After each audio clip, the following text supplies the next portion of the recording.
তো আমি নিজেও পার্সোনালি এবং এই হিসাবেও খুবই দুঃখিত যে এই গাজীপুরের এই ঘটনাটার জন্য। না এইগুলি মানে অস্ত্র, মানে এগুলি কিন্তু কি বলে, এইগুলি দেশীয় অস্ত্র, এগুলি দেশীয় অস্ত্র। এগুলি ক্ষেত্রেও আপনাদের একটু হইতে হবে, ধরুন যে যারা বানাচ্ছে এই অস্ত্রগুলি তাদের একটু কেয়ারফুল হইতে হবে।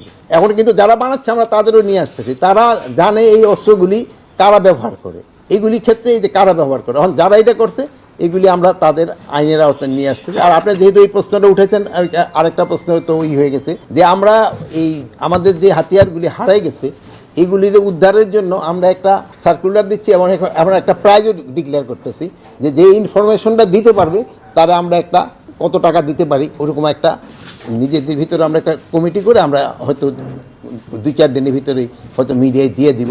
যদি আপনারা কেউ খবর দিতে পারেন তবে ওই ওই ওই পুরস্কারটা সে পাবে।